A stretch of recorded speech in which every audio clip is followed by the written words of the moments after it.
Saya mau cerita dikit dulu nih untuk latar belakangnya ya. Nah, jadi latar belakangnya itu adalah kita di Indonesia ya, negara kepulauan ya, dan di laut kita itu ada 15 sampai 18 juta ton ikan lestari. Luar biasa sekali kekayaan ikan di laut Indonesia ya. Nah, tapi kita juga melihat bahwa profesi nelayan ini kan itu adalah profesi yang termiskin ya, dengan nilai tukar nelayan juga yang paling rendah gitu kan. Nah, padahal kita punya emas biru yang luar biasa sekali ya. Nah, sekarang kita lihat di sisi lain, di sisi kalau tadi kita bicara di sisi supply, sekarang kita bicara di sisi demand. Nah, demand ya angkanya gitu ya, masih di atas 20% anak-anak Indonesia yang menderita stunting, ya, alias kurang gizi.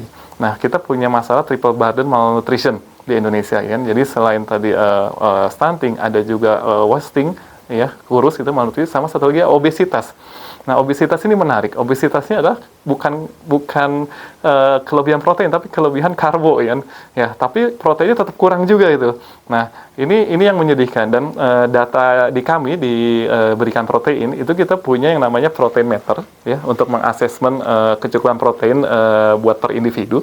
Data di kami itu ada sekitar sampel di 100.000 orang yang mengisi data proteometer, itu cukup miris. Datanya adalah 81% orang Indonesia itu ada defisiensi protein.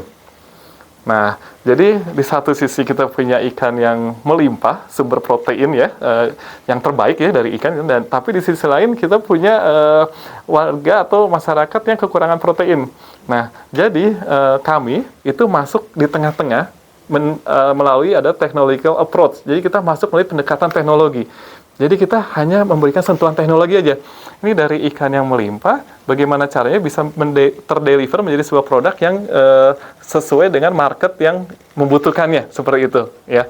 Nah, jadi kita mulai dari situ tuh, Mas. Nah, setelah dari situ kita meriset, ya, teknologi apa nih yang cocok, ya.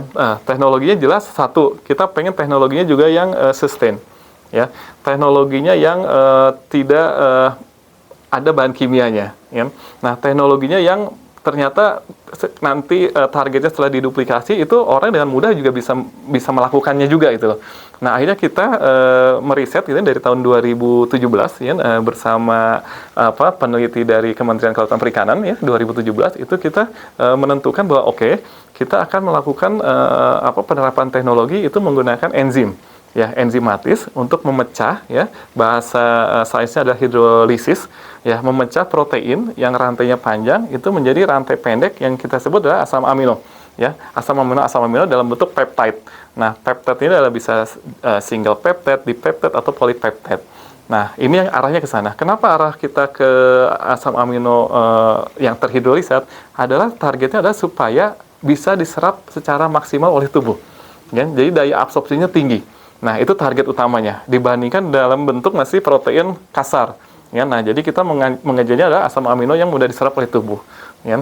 Nah, terus berikutnya lagi, Mas, sebelum kita masuk ke produksinya adalah kita juga melihat di market. Kita riset market juga. Ternyata tadi ada perubahan dari selera konsumen, ya, untuk bisa meningkatkan semangat mereka untuk makan ikan.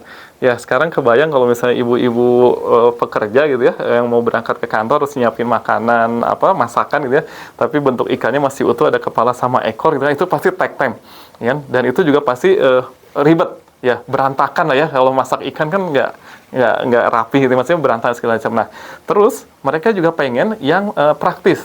Ya, praktis itu apa? Satu, kalau bisa nggak ada durinya deh, ya, kan kebayang ya kalau nyabutin duri bandeng tuh, ya.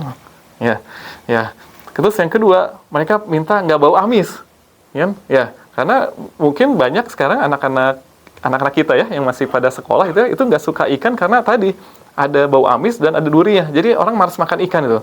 Nah, perilaku konsumen yang berubah ini yang kita coba tangkep, ya. Apa nih produk yang kita bisa deliver yang fit sama kebutuhannya mereka. Nah, akhirnya tadi muncullah si teknologi hidrolisat ini, kita develop, ya.